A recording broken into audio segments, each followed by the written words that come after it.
Bueno, voy a empezar a hablar sobre las células madres limbares.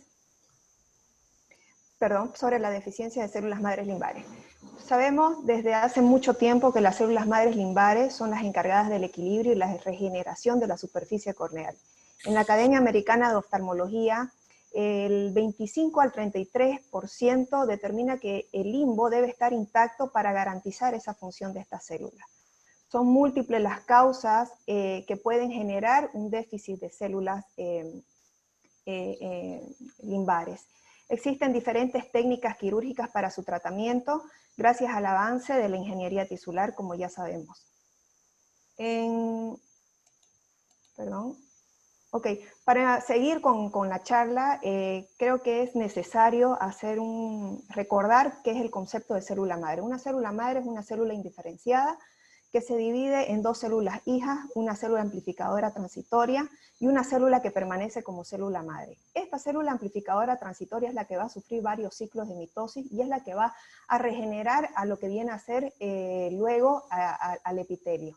Esta luego se transforma en células postmitóticas diferenciadas y estas luego se transforman en células especializadas. Esto ya lo sabemos desde hace mucho, desde el 71 con Dowager y Evensen, que hablaban del proceso de repitelización de la córnea, y luego Toft también la describe con su hipótesis de movimiento celular XYZ. También sabemos que debido a estos ensayos clínicos, las células madres de las córneas se encuentran en este nivel, a nivel del limbo. A nivel específicamente de unas criptas fibroglandulares entrelazadas con el estroma del epitelio del limbo, que se llaman las empalizadas de Vogt. Esta zona se ha estudiado bastante, incluso el último estudio que ha habido ha sido por Graciela Pellegrini en el 2001, en el cual ha demostrado el factor de transcripción P63. Este se encuentra en las células basales del epitelio del limbo de muchos tejidos, pero no se encuentra en las células amplificadoras transitorias. Y esto demuestra que las células madres corneales se encuentran a este nivel. Se ha tratado por mucho tiempo, se han realizado demasiados tratamientos con buenos resultados, pero no se llegaba a un consenso en lo que viene a ser la definición, clasificación, diagnóstico y estadificación de la enfermedad.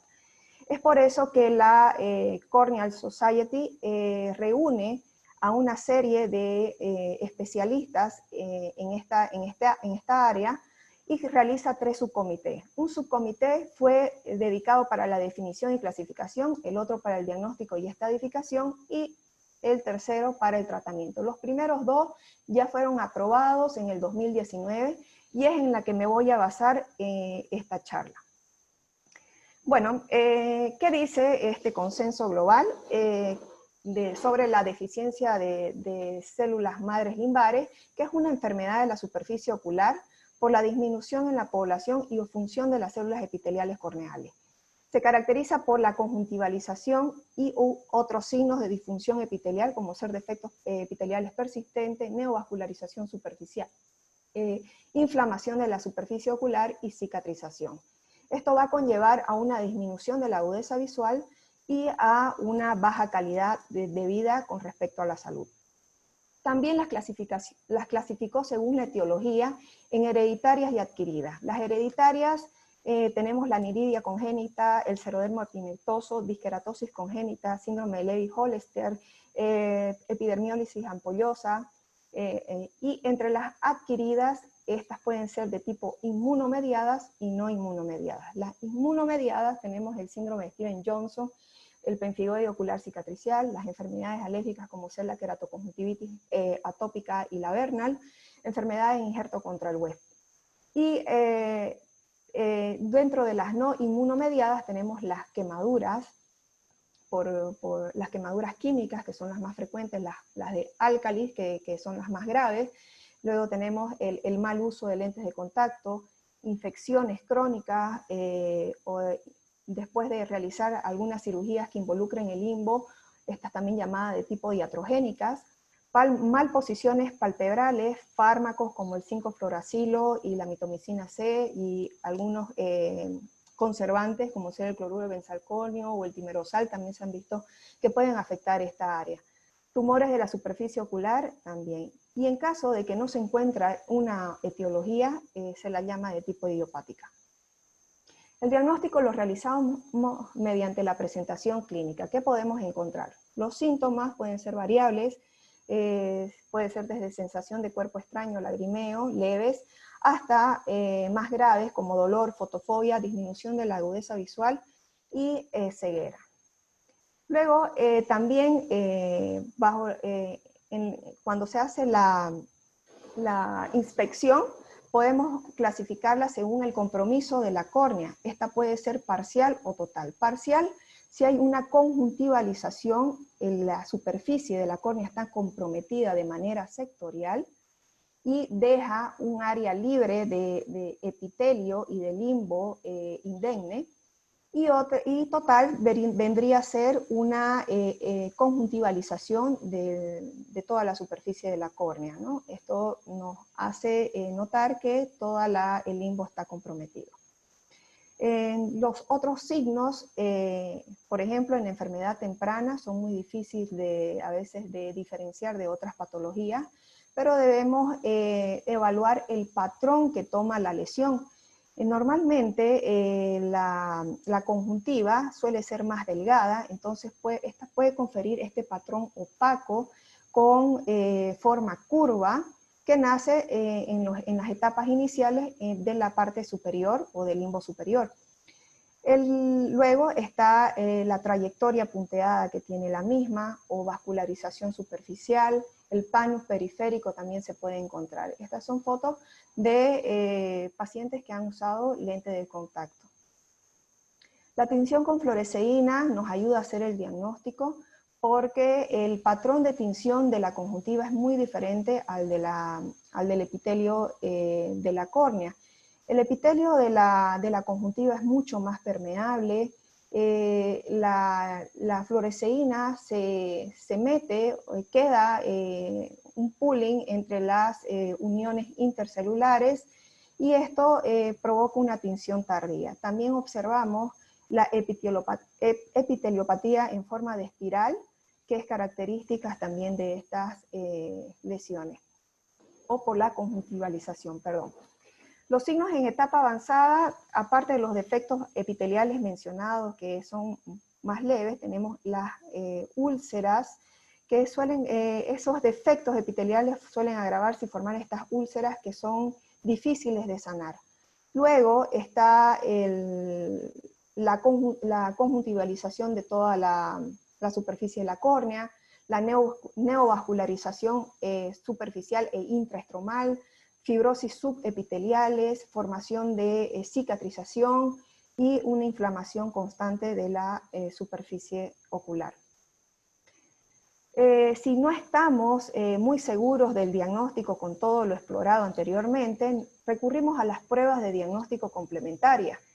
La citología de impresión corneal ha sido el gold estándar por mucho tiempo, debido a que las células, se puede evidenciar las células caliciformes en la superficie de la córnea. Pero esto se ha visto en los últimos tiempos que puede dar muchos falsos negativos. En sí, el diagnóstico o la evidencia de una célula caliciforme en una citología de impresión sobre la superficie de la córnea ya nos hace positivo el diagnóstico. Pero el hecho de que no haya estas células caliciformes no descarta el diagnóstico. Entonces, se ha unido esta citología de impresión con la evaluación de los biomarcadores celulares por inmunohistoquímica. Estos van a evaluar la expresión de las citoqueratinas 12 que se encuentran normalmente en la córnea, y las citoqueratinas 13 y 7 que se encuentran normalmente en la conjuntiva, como vemos en esta foto.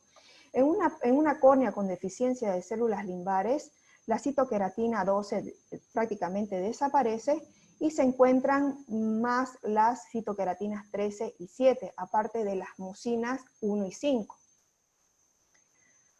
Una de las técnicas más utilizadas ha sido la microscopía confocal. Esta va a demostrar en primera instancia una alteración de la morfología de la célula. Aquí vemos las células basales del epitelio de la córnea están totalmente alteradas.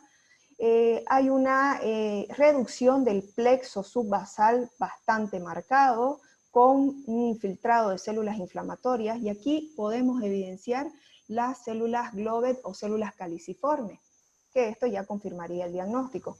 Pero también se ha visto que las empalizadas de Bock se destruyen y hay un proceso inflamatorio. Vemos las células de Langerhans en la superficie de este corte.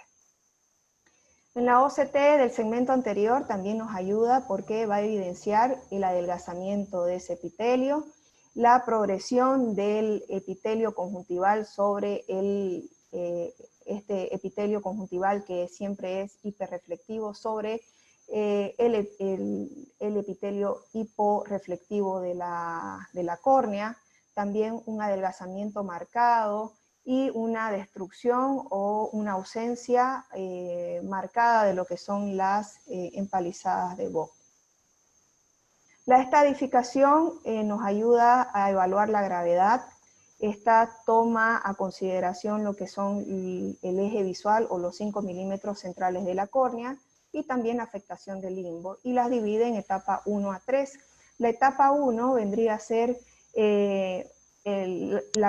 los 5 milímetros centrales de la córnea se encuentran sanos, y en 1A hay una afectación del limbo menor al 50%, en 1B es mayor al 50% y en 1C mayor al 100%. Y así hasta llegar a la etapa 3, que compromete toda la superficie de la córnea.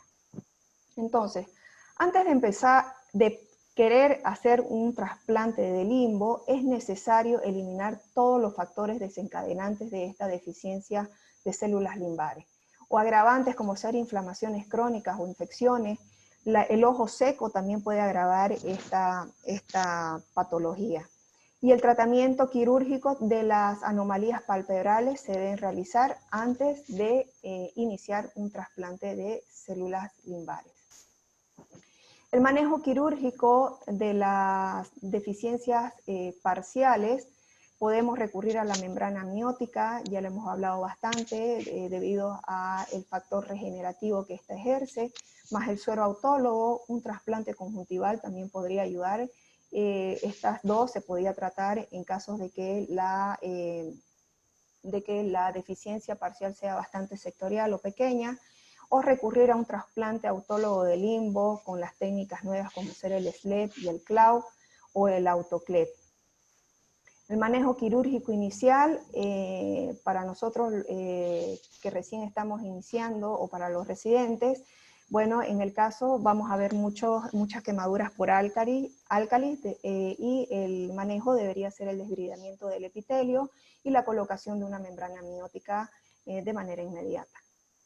También nos podemos ayudar con el suero autólogo rico en plaquetas. Otra de las técnicas, en el caso de que la lesión sea parcial o unilateral total, es esta que mencioné antes, es el SLED, que es el trasplante simple del epitelio limbal. Esta fue descrita por Virenden y San Juan en el 2016, el cual se caracteriza por retirar un colgajo de 2 por 2 milímetros. Este colgajito se lo corta en múltiples pedazos y esta se la coloca luego en una solución salina balanceada, y luego se coloca la membrana amniótica sobre ese ojo receptor que ya está previamente preparado, en el cual se ha hecho la peritomía de 360 grados, y esta membrana amniótica se la coloca, se la adhiere con adhesivo tisular, se colocan los pequeños pedacitos, y luego se coloca otra membrana amniótica o un lente de contacto terapéutico. Otra de las técnicas son las técnicas de trasplante epitelial ex vivo. Una de las más importantes y las que se ha realizado más ha sido el CLED. Se trata de retirar una pequeña biopsia de 1 por 2 del limbo superior. Esta se la cultiva en un laboratorio, en un sustrato de membrana amniótica deshidratada o en un sustrato de enzimas, y luego esta se cultiva por 2 semanas y se la coloca en la membrana amniótica y luego se trasplanta al ojo enfermo. Otra de las técnicas ex vivo realizadas ha sido por la técnica de Nakamura, que consiste en retirar el epitelio de la mucosa oral, y ha sido difundida por Nishida y colaboradores. Utilizan las láminas celulares de las células epiteliales de la mucosa oral del mismo paciente. Se ha visto muy buenos resultados. El manejo quirúrgico de la deficiencia total de las células limbares ha sido bastante complejo. En los casos unilaterales podemos recurrir al CLAW, al SLED, al AutoCLED, y en el caso de los bilaterales, que son tratamientos más difíciles, tenemos el CLAL, el epitelio cultivado con los autoinjertos de mucosa y el AlloCLED. Los autoinjertos de mucosa, como recurrir al epitelio conjuntival o al epitelio de la mucosa oral, el AlloSLED y el CLAL. El CLAW es el trasplante autólogo limbo conjuntival. Esta fue descrita por primera vez por Barraquer y luego fue difundida por Ken Young y Zeng en el 89. Y la describen como la terapia para estas deficiencias unilaterales. Esta técnica consiste en retirar parte del limbo y de la conjuntiva de la parte superior e inferior del ojo sano. Este lentículo más o menos abarca 3 usos horarios y luego se prepara el ojo receptor, se hace la peritomía de 360 grados, la queratectomía superficial y luego se coloca este injerto en el ojo enfermo. La tasa de éxito se ha visto, porque es la más utilizada, entre un 70 al 100%. En caso de en las deficiencias bilaterales, recurrimos al aloinjerto queratolimbal. Este aloinjerto queratolimbal, bueno, como dice su nombre, es un botón esclerocorneal retirado de un cadáver donador. Esto se retira los 7.5 milímetros centrales de la córnea y luego lo restante se corta en tres piezas, y luego de haber hecho la peritomía y la tenectomía y la queratectomía se coloca este injerto sobre ese limbo. Me gustó mucho este cuadro que encontré en una de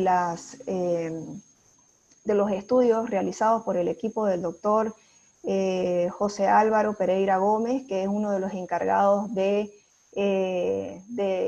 tercer subcomité de tratamiento de este consenso, en el cual esta tablita la describe en un estudio realizado de los resultados del SLED, perdón. Comparó las 3 técnicas más utilizadas, que son el SLED, el CLED y el CLAW. El SLED, utiliza el tiempo quirúrgico en una sola ocasión, el CLED en 2, se debe retirar la biopsia del limbo, cultivarla 2 semanas y luego volver a quirófano para restablecerla, colocarla encima de la superficie. Y el CLAW también 1. El intervalo entre el tiempo quirúrgico del SLED es ninguna, el CLED ya mencionadas fueron 2 semanas, y el CLAW ninguna. El tamaño del tejido donante es de 2 milímetros en el SLED y el CLED, en el CLAW es de 10 a 20 milímetros. El tejido donante conjuntival no se retira en el SLED, tampoco en el CLED, y sí en el CLAW, como mencioné anteriormente. Se utiliza laboratorio para hacer el cultivo en el SLED no, en el CLED sí y en el CLAW no. La membrana amniótica en el SLED sí se utiliza, en el CLED también, en el CLAW la mayoría de las veces no. El sitio de trasplante es sobre la córnea, al igual que el CLED, y el CLAW es sobre el limbo. Y la posibilidad de causar deficiencias de células madres limbales en el ojo donante se ha visto solamente en algunos casos en el cloud. Los resultados, este estudio se realizó comparando estos resultados y las técnicas quirúrgicas en mínimo en 5 años. Entonces el SLED todavía se espera los resultados. En el CLED se ha visto una tasa de éxito del 50 al 100% y en el cloud desde un 77 a un 100%. La última etapa sería tratar la opacidad corneal. En caso de que hubiera opacidad, podemos recurrir a las queratoplastías, y en el caso de que estas fallen, pues tenemos las queratoprótesis. Como conclusiones, el tratamiento en etapas iniciales debe ser médico y quirúrgico. La optimización del estado de la superficie ocular debe ser restablecido para crear un microambiente apropiado para la expansión y supervivencia de las stem cells. El déficit de células limbares unilaterales es el tratamiento ideal para el trasplante. En el déficit de células limbares unilaterales, el tratamiento ideal es el trasplante autólogo. El seguimiento del paciente debe hacerse de manera constante en un periodo largo de tiempo. Y los criterios recientemente establecidos ayudarán al diagnóstico correcto y la formulación de un tratamiento apropiado para las diferentes etapas de la deficiencia de células limbares. Muchas gracias, espero haber aportado.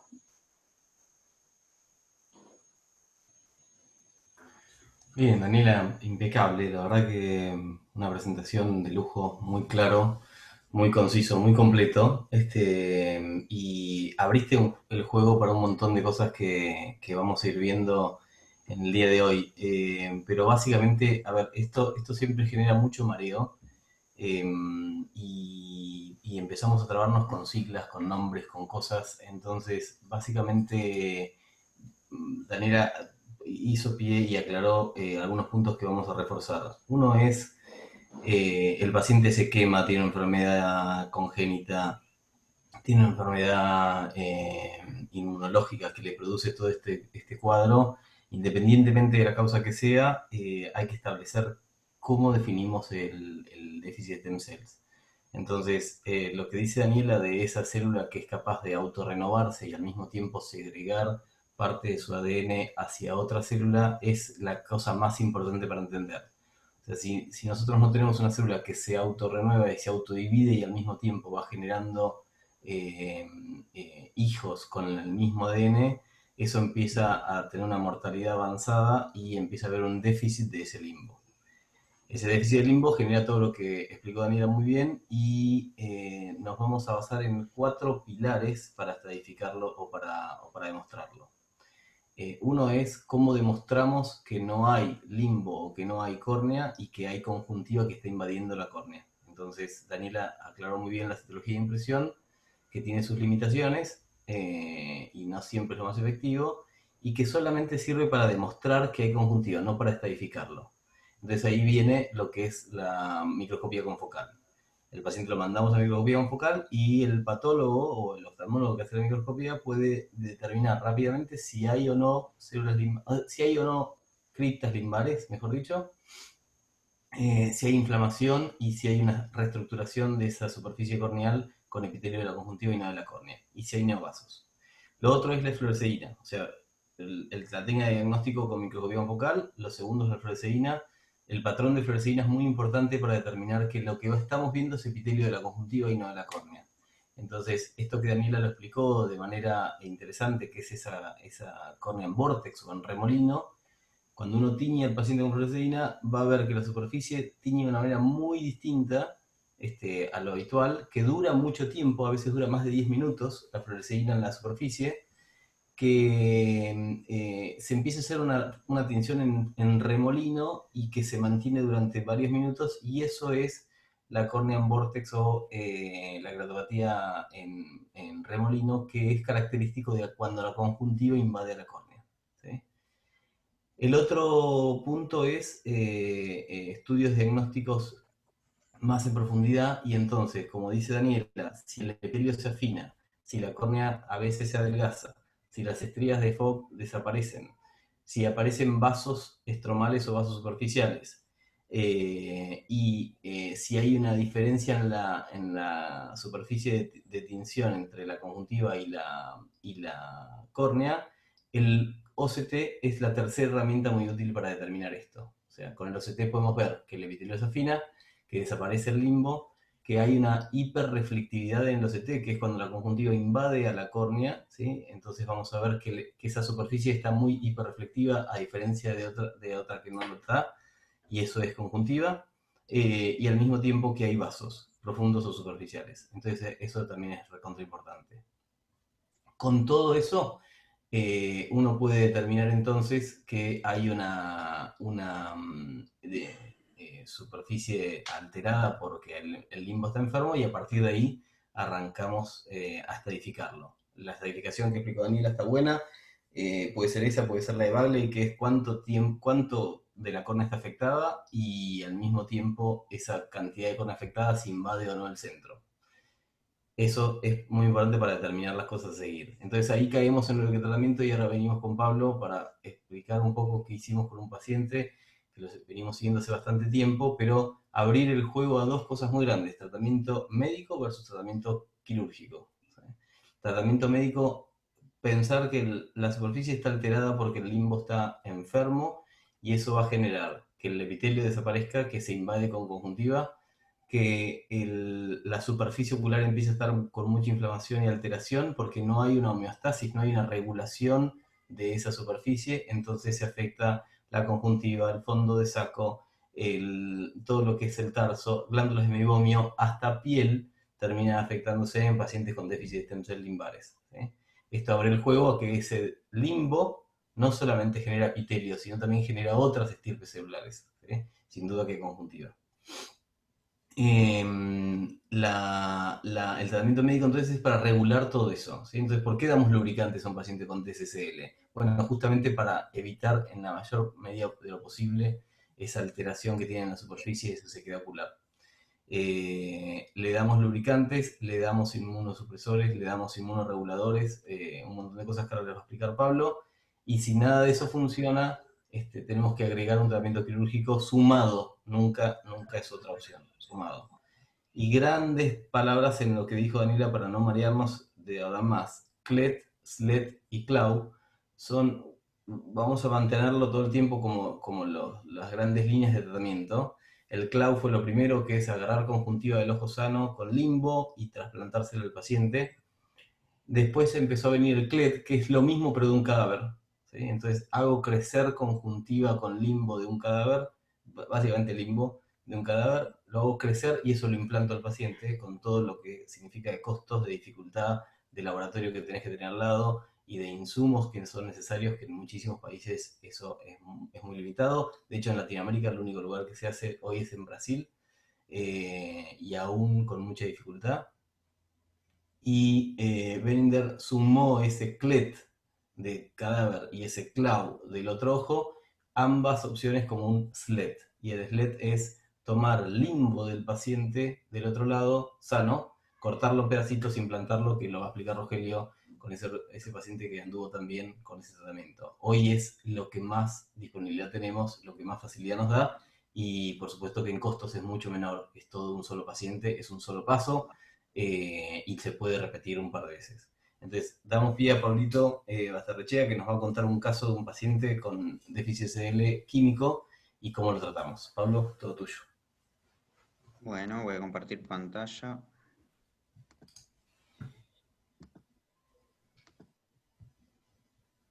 Estamos. Bueno, ¿cómo están? Buen día, mi nombre es Pablo Astarrechea, yo soy residente de tercer año del Hospital Universitario Austral y les voy a contar este caso. Este es un caso que, bueno, que venimos viendo hace bastante tiempo en el servicio y que presentamos el año pasado en el Congreso Panamericano de Cancún. Así que, bueno, les voy a mostrar algo breve, pero bueno, para mostrar algo novedoso en cuanto al tratamiento de esta patología.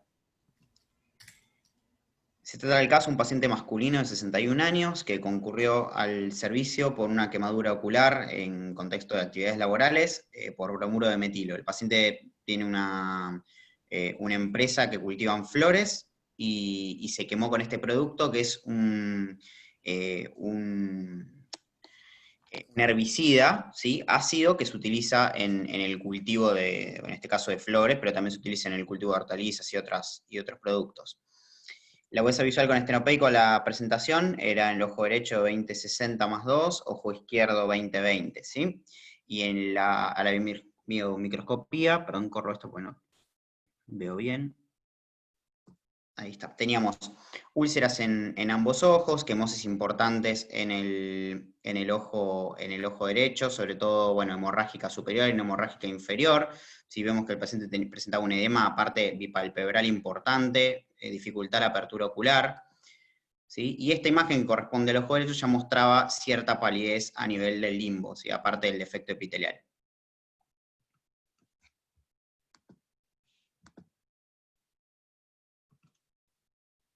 Bien, a partir de ese momento instauramos un tratamiento inicial que duró 10 meses con acetato de prednisolona más fenilefrina cada 12 horas, ciclosporina al 0,1% cada 8 horas y suero autólogo cada 6 horas. Bien, pero como podemos ver en estas imágenes, la progresión en los meses posteriores a la quemadura fue bastante errática. ¿Sí? Vemos que el paciente persistió en principio con defectos epiteliales, que fueron curando. 3 meses posteriores a la evolución, luego de haber retrotraído por completo el defecto epitelial, volvió a producirse una nueva lesión del epitelio, ¿sí? Así fue aumentando en los meses posteriores, con lesiones recurrentes en el ojo derecho, hasta que, bueno, en los 10 meses de evolución podemos observar este cuadro que ya se observa una gran hiperemia conjuntival, vemos una progresión de los vasos conjuntivales sobre la córnea hacia los 360 grados, incluso la presencia de hemorragias intracorneales, y el desarrollo de una queratopatía lipídica. Entonces, en este momento hacemos un diagnóstico de un déficit de stem cell limbares en estadio 3, de acuerdo a la clasificación del 2019, presencia de neovascularización corneal importante y hemorragias intracorneales. Bien, ante la falla o la insuficiencia del tratamiento que estábamos utilizando en ese momento, decidimos basarnos en este paper del año 2015. Sí, en este trabajo lo que hicieron fue colocar un tratamiento que consistía en interferón alfa 2B y ácido retinoico en pacientes con déficit de stem cell limbar, en este caso eran pacientes con déficit de stem cell limbares leve. Les cuento un poco los entretelones del trabajo. Lo interesante también es que en este trabajo los autores llegaron a este esquema un poco por accidente. Eran pacientes que usaban lentes de contacto, que tenían déficit de stem cell limbar leve por uso de lente de contacto y que habían iniciado tratamiento con interferón y con ácido retinoico por SIN, ¿sí? Por neoplasia intraepitelial conjuntival. Y al utilizar este tratamiento se dieron cuenta que tenía también un efecto sobre la neovascularización y sobre las manifestaciones del déficit de stem cells. Entonces, en estos 5 pacientes se observó en uno de ellos progresión a déficit total, pero en el resto se observó una buena evolución con recuperación de las manifestaciones del LSCC. Entonces, lo que hicimos fue instaurar un nuevo tratamiento tópico con interferón alfa 2B, 1 millón de unidades internacionales por mililitro, 4 veces por día. Esta droga lo que se plantea es que tiene un efecto inhibidor sobre los macrófagos, y ácido retinoico todo trans, 0,01% cada 48 horas.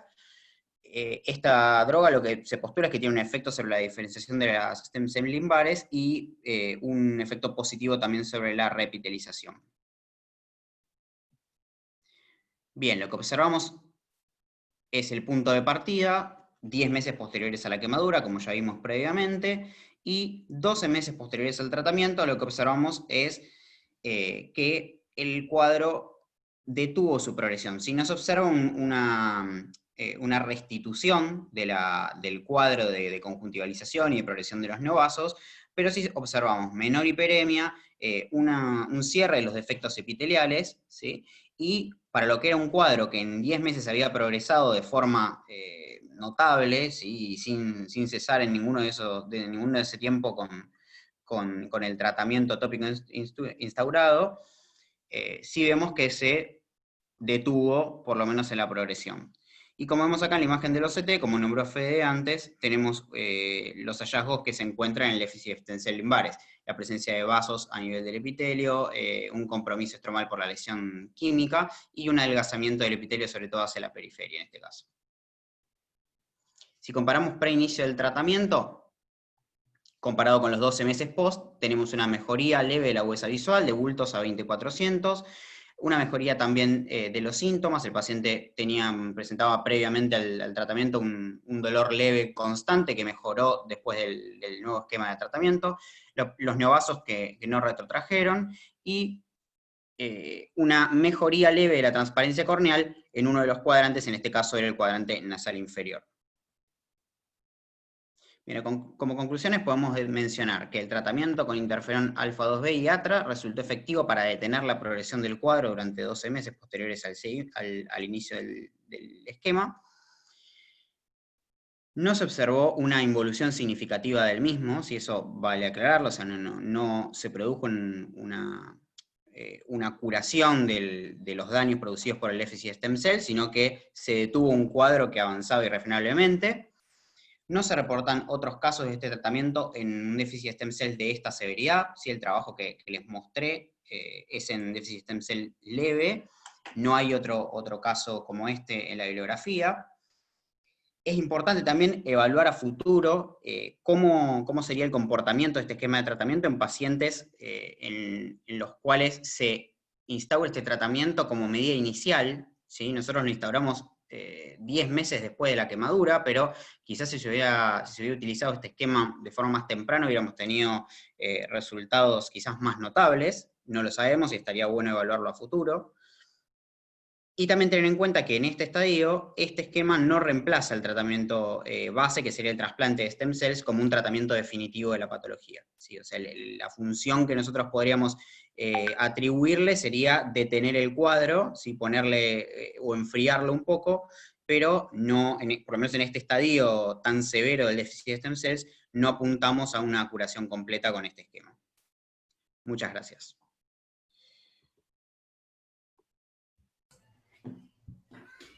Genial, Pablo. Muy bueno. Roge, estaría bueno, ¿cómo hacen ustedes en el hospital o qué protocolo tienen médico para tratar a pacientes con este tipo de quemaduras o de lesiones? ¿Qué hacen antes de algo quirúrgico? Bien, mira, hay una descripción que hizo Zeng, que Zeng es un oftalmólogo de Estados Unidos que trabajó mucho en membrana amniótica, que habla que que las células madres son como semillas que cuando crecen forman el epitelio. Por lo tanto, creo que un concepto importante es que a esta semilla el mejor sustrato, o sea, la mejor tierra que le pueden poner para que crezcan es la membrana amniótica, que es un sustrato biológico, y el mejor fertilizante son las lágrimas biológicas, como el suero autólogo o el plasma rico plaquetas.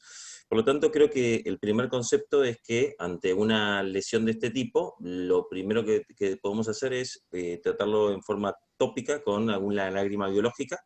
Las lágrimas biológicas tienen potencial de amplificar a las células madre, no generan células madre, eso es un concepto que hay que tener en cuenta, y creo que como primer medida, cuando el déficit es parcial, sacando un poco el epitelio y poniendo una membrana amniótica para que se amplifiquen, puede ser. El caso que vos mostrás era bastante avanzado, el déficit de stem cells.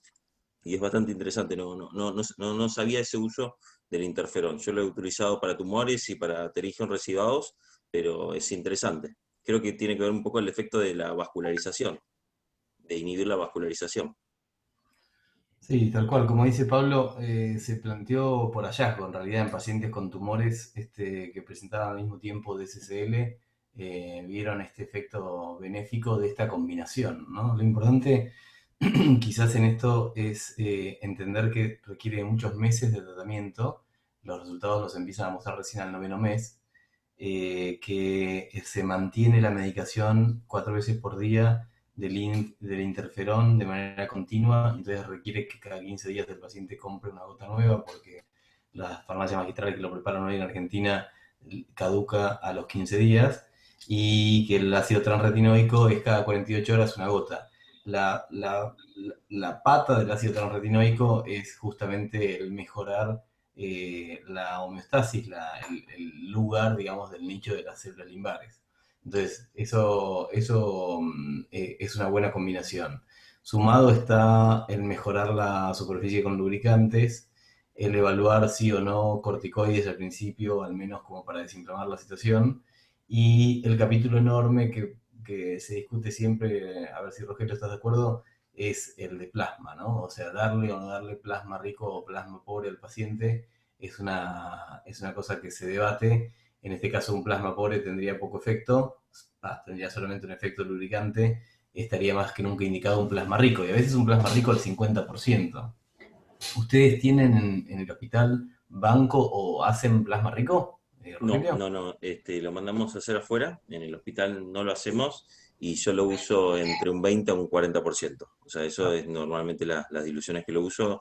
En estos casos probablemente requieras una concentración más alta. Y el otro ojo también había tenido una quemadura. O sea, era bilateral en este caso, ¿no? Sí, pero el otro ojo tuvo una lesión mucho más Asimétrica, leve claro. que curó el defecto epitelial y nunca más volvió a tener problemas. Bien, bueno, en estos casos lo complicado es tratar de evaluar si se puede hacer algo del otro ojo, que ya teniendo el antecedente, capaz lo mejor es no tocarlo. Son casos muy complejos estos, donde tenés un ojo con un déficit total o parcial y el otro seguramente alguna alteración tiene. Entonces, arriesgarte a tocar el otro ojo para hacer un SLET también es una decisión importante. Son casos, la verdad, súper complejos. sí. Sobre todo, Con, una pregunta, ¿y cuál sería el momento para, en estos casos tan complicados y con una progresión tan severa, el momento adecuado para hacer un SLED? O sea, ¿cuál sería el momento en el cual uno diría, bueno, puedo, o sea, teniendo en cuenta que hay todo un marco inflamatorio, como vemos, el paciente tiene una hiperemia conjuntival importantísima, o sea, hay todo un proceso que está siguiendo adelante. ¿Cuándo uno puede decir, bueno, este es el momento adecuado para hacerlo? Mira, lo que yo he visto es que durante los primeros 6 meses en estos ojos vas a ver una vascularización limbar, pero entre los 6 meses al año vas a ver un proceso de conjuntivalización, donde la conjuntiva se vuelve más gruesa y llega hasta el centro, cuando es total. Yo hice un par de revisiones para tratar de ver cuál es el mejor momento y todos te dicen que tenés que esperar por lo menos un año, básicamente para que termine el proceso de conjuntivalización, que termine la conjuntiva de estar donde estar, porque ahí ya el ojo va a estar más tranquilo. O sea, básicamente no deberías hacerlo en la fase de actividad inflamatoria. Sin duda, y estar sumamente... Lo que acabas de preguntar es una piedra en el zapato enorme, porque no hay, bueno, se hace a tal momento, se pone en tal... Entonces es un poco el esperar que la inflamación ceda lo más que se pueda, es en entender que el otro ojo es completamente sano, y eso es fundamental por cuestiones legales y por cuestiones de que vos no podés dañar el único ojo quizás que el paciente tenga. Entonces es muy importante eso, y después animarse a pensar que vas a requerir de varias intervenciones, no solo de una. Con una solamente el éxito baja muy, muy, muy por debajo de lo que uno desea.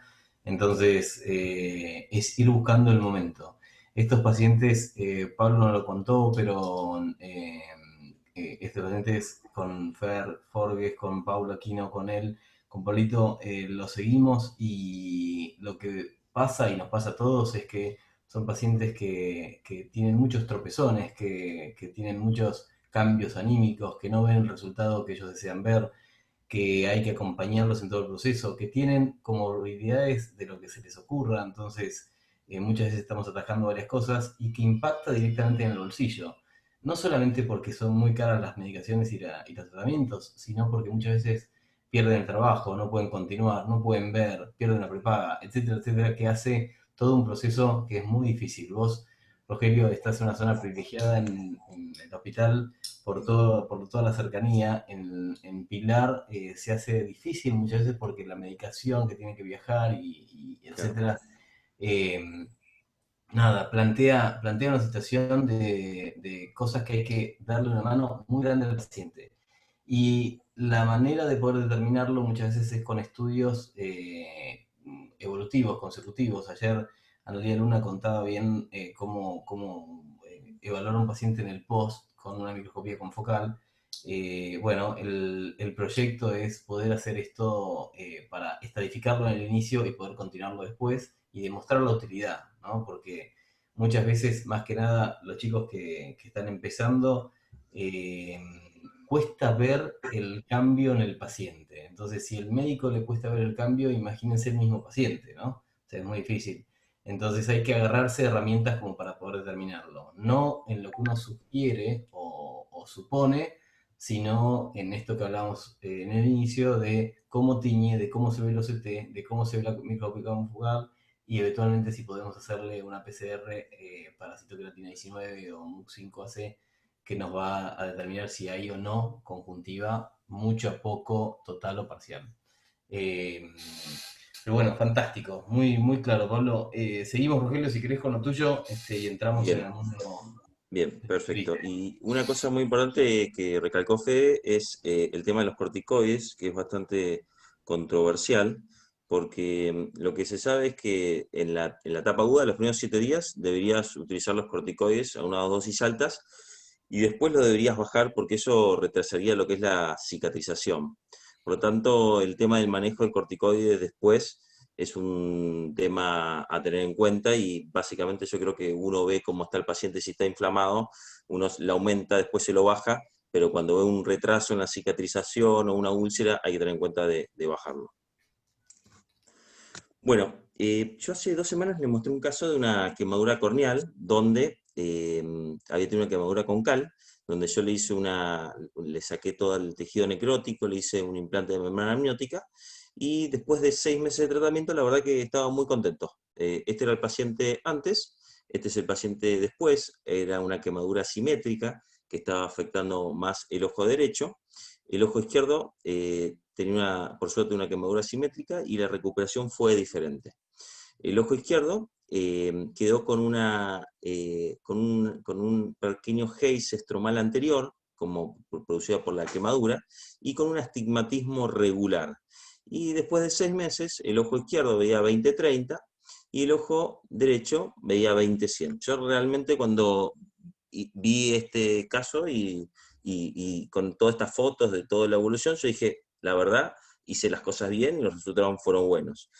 Y la verdad que me faltaba experiencia en el tiempo, un poquito lo que estaba hablando con Pablo, de que todavía no había llegado la segunda oleada de cicatrización, que es la que cambia. Este es un paciente del interior de Olavarría, son esos pacientes que ya después de un tiempo tienen el celular, que tienen mucha confianza, y después de unos meses fue a Olavarría, dejó de venir a verme, y casi 6 meses después me manda un mensajito diciendo, doctor, dejé de ver del ojo hace unos meses, me gustaría ir a verlo. Y cuando viene al consultorio está así. El ojo izquierdo, por suerte, veía 20/30, pero el ojo de derecho que yo mostraba con el súper resultado, la realidad es que estaba todo conjuntivalizado, además tenía una placa de calcio a nivel central. Entonces es un punto donde uno trata de ver lo que hice, sirvió para algo, o sea, tanto esfuerzo. Yo hice una cirugía en el primer día de 3 horas, que le puse una membrana amniótica, le saqué todo el calcio, y les puedo decir que el ojo izquierdo sí, era una quemadura grado 3 y el paciente de 20/30, la verdad que estaba conforme, pero el ojo derecho me sentí un poco frustrado. Pero lo bueno que tiene cuando uno trata la quemadura en forma aguda y le hace un implante en fondo de saco de membrana amniótica, es que evitamos la formación de simbléfaro, o sea, la adherencia entre la conjuntiva tarsal y vulvar. Y de esta forma tienen un ojo que sí tiene un déficit total de stem cells, pero no tiene adherencias, no tiene un ojo congelado. Por lo tanto, cualquier procedimiento que ustedes hagan va a ser más fácil. Si no, previamente a cualquier procedimiento van a tener que hacer un procedimiento para tratar de reformar lo que es los fondos de sacos, y también no tenía alteraciones de pestañas, cosa que también complican más el tratamiento.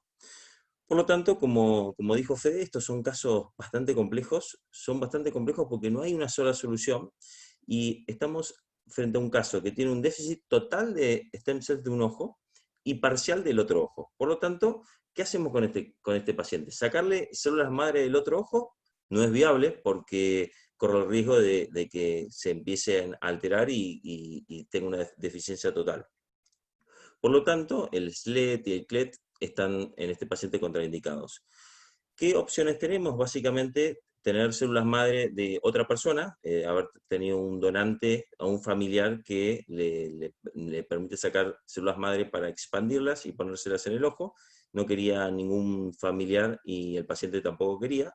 La otra opción es utilizar un limbo cadavérico, como bien explicaron, y la otra opción es una queratoprótesis. Hay varias cosas a tener en consideración. Este es un paciente joven.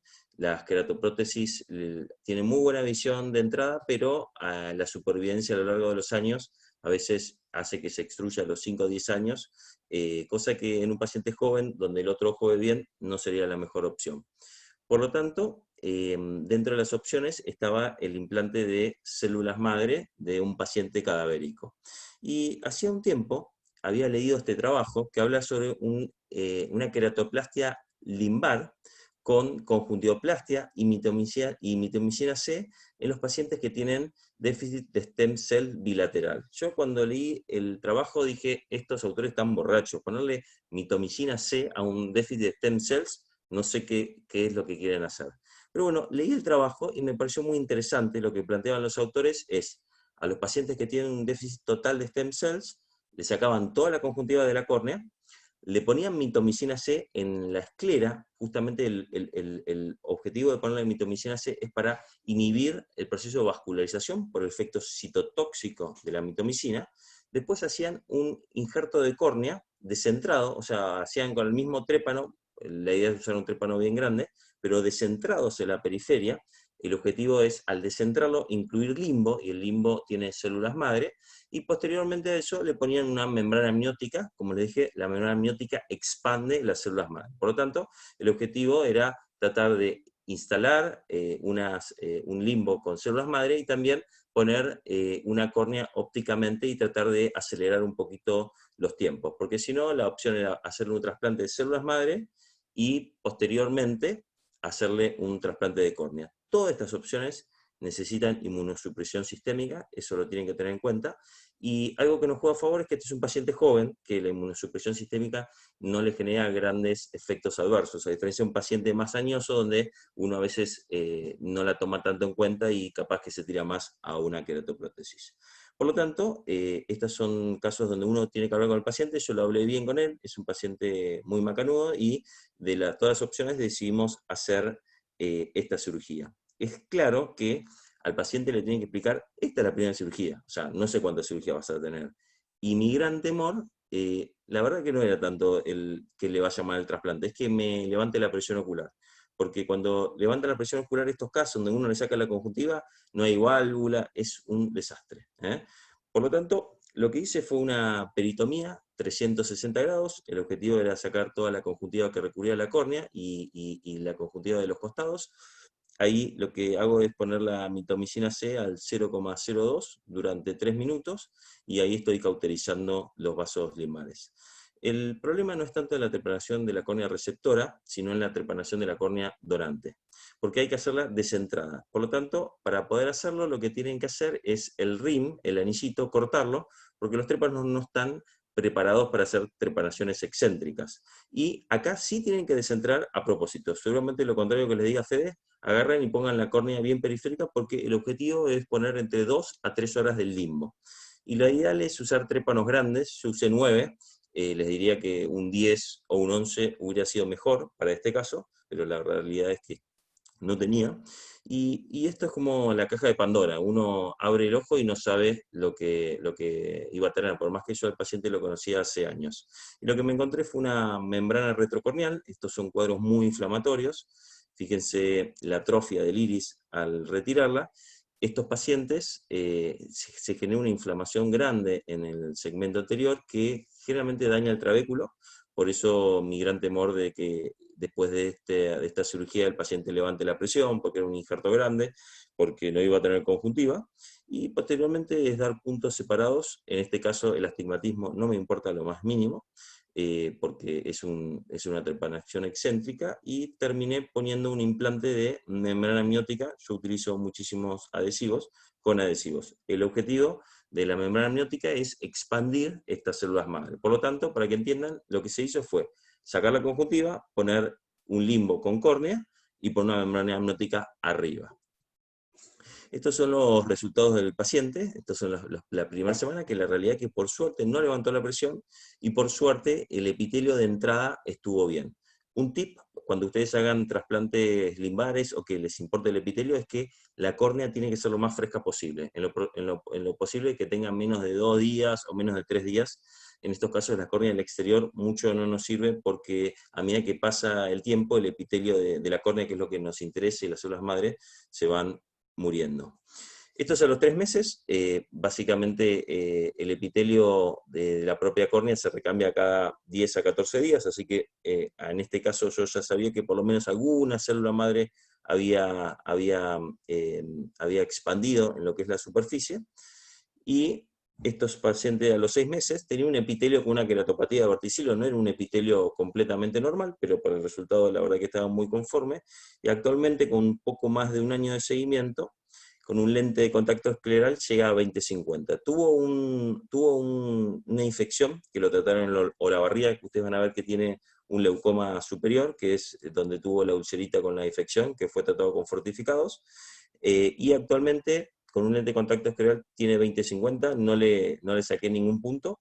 Se lo sacaré cuando se le afloje la córnea. Fíjense cómo se vascularizó el limbo, y esto es un patrón muy importante, que lo tienen que tener de normalidad. El limbo tiene que estar vascular. Yo cuando lo empecé a ver dije, uy, empezamos con algún tipo de rechazo, y me parece que es una opción para tener en cuenta. No sé cuánto tiempo va a durar esta córnea, no sé si voy a tener que hacer un segundo trasplante más óptico en el futuro, pero la realidad es que en estos casos uno no tiene mucha opción, y es probable que no haya ninguna opción que sea mejor de todas, sino uno tiene que pensar en la edad del paciente, pensar en los factores de riesgo y tratar de decidir. Este paciente es fanático de River, todo el tiempo. Yo soy de Boca, cada vez que gana River me manda fotos de él festejando con su novia.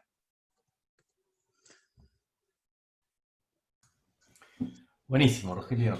Buenísimo, buenísimo ese resultado. Yo siempre pienso, ¿no? 15 meses de tener una córnea así, el paciente está en el cielo, digamos. O sea, no puede tener algo mejor. Y como decís, ¿no? No sabemos cuánto va a durar. Por las fotos que mostrás y las imágenes, eso parecería que va a durar mucho tiempo. Sí, La verdad que muy bueno.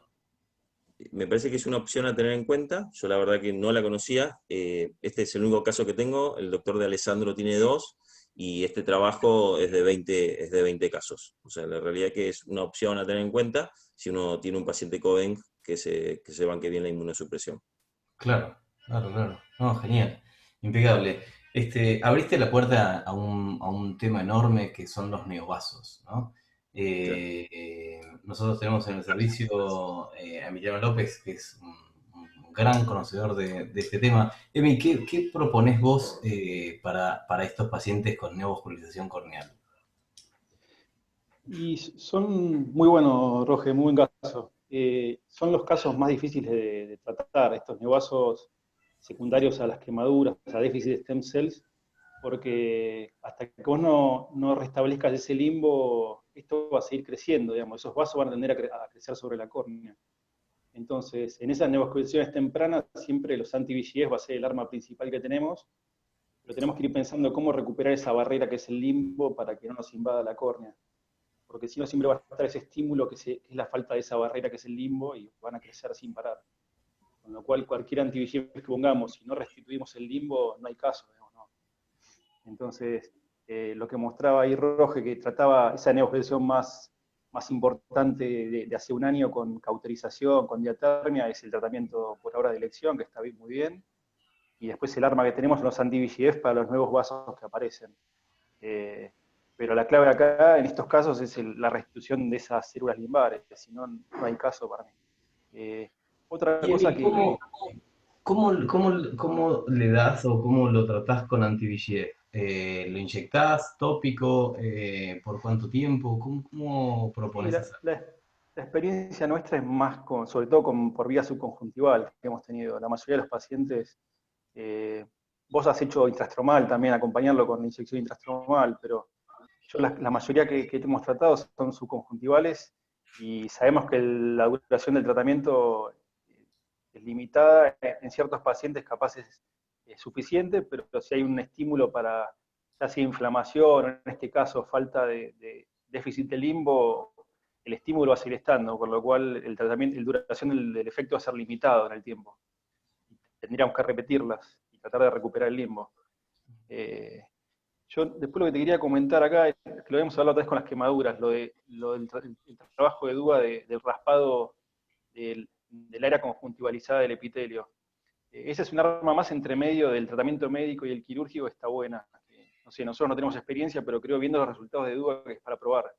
Que son esos pacientes que se queman y uno ve que la conjuntiva se empieza a meter en la córnea.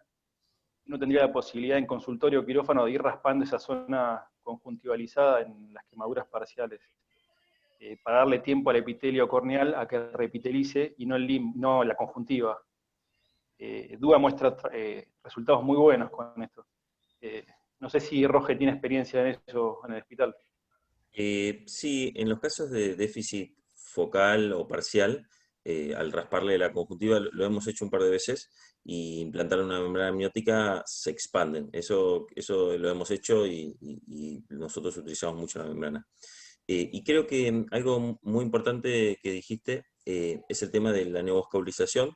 Yo, a caso de neovascularización, arranqué utilizando inyecciones de Avastin, y posteriormente le hacía uno por mes y a los 3 meses estaban bien y después me volvía. Después le hacía inyección de Avastin y le cauterizaba. Pasaba una aguja de nylon 10-0 intrastromal y cauterizaba en el vaso. Diga, le voy a hacer las dos cosas. Y andaba bien y después volvía. Y lo que vos dijiste, Emi, es muy importante. El vaso vuelve por algo que pasa. O sea, o porque tenés un estímulo a nivel de estroma que hace que venga, o porque tenés un déficit de stem cell local. O sea, el problema no está en el vaso, sino en por qué crece el vaso. O sea, yo creo que hay que cambiar un poco el foco y empezar a pensar por qué crece ese vaso y tratar de actuar si es un déficit de stem cells, si tenés un estímulo estromal inflamatorio que hace que ese vaso vaya. Por lo tanto, creo que el gran problema no es el vaso, sino tratar de enfocarse en por qué ese vaso crece. Totalmente. A ver, lo que decís es crucial. Nosotros estamos todo el tiempo tratando de que ese limbo insuficiente, de manera completa o no completa, vuelva a generar epitelio corneal sano. Entonces, la mira tiene que estar puesta ahí, ¿no? O sea, uno tiene que lograr sí o sí de que el limbo pueda regenerarse en la medida de lo posible.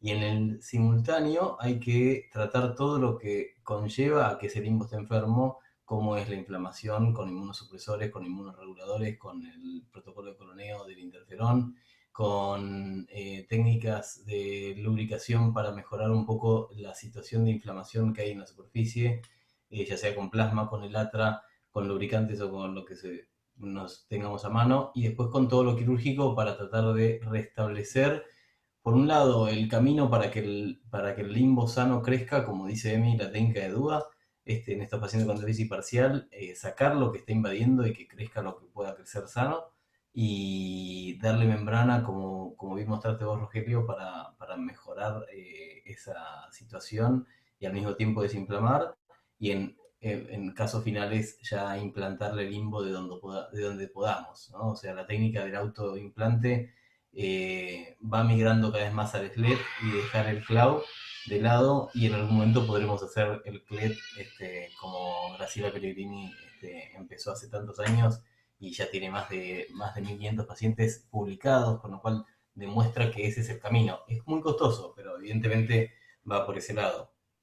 Algo que dijimos todos y que hay que recalcar es que estos pacientes son de por vida, ¿no? O sea, no, Rogelio debe festejar cada vez que le manda la foto de River,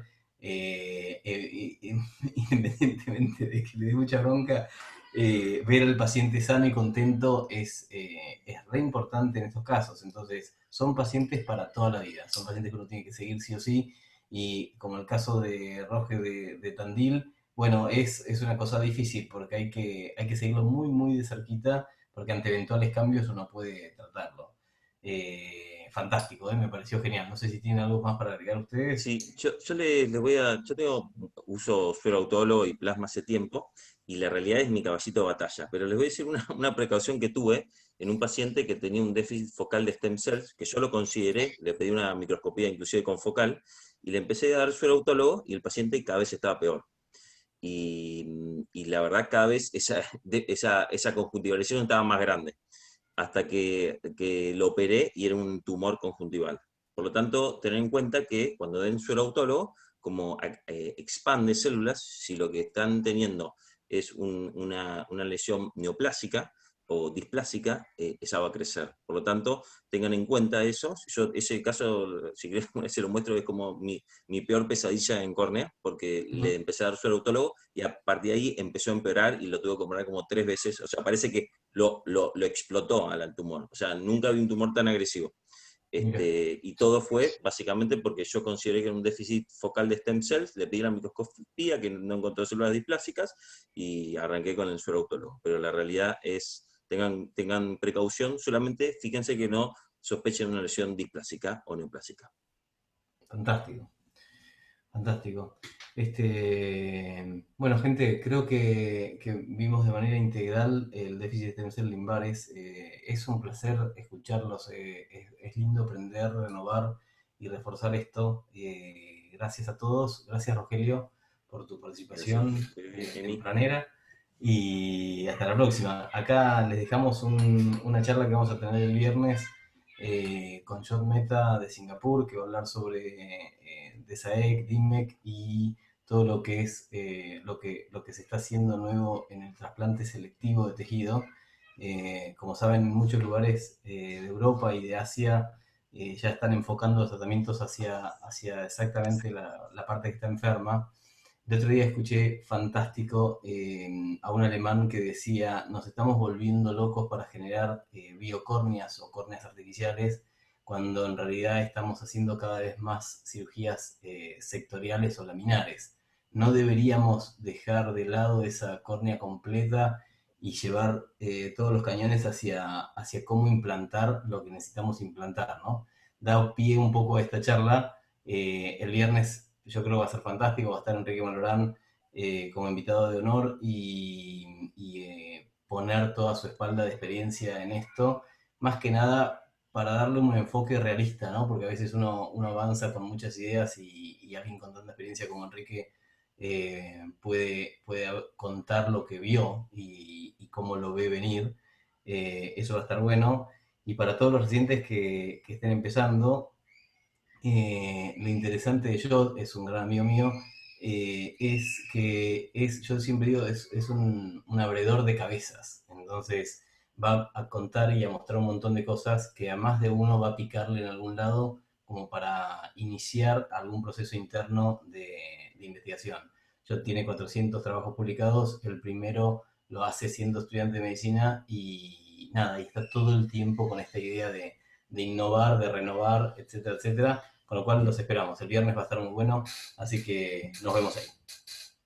Un abrazo para todos. Chao, gracias.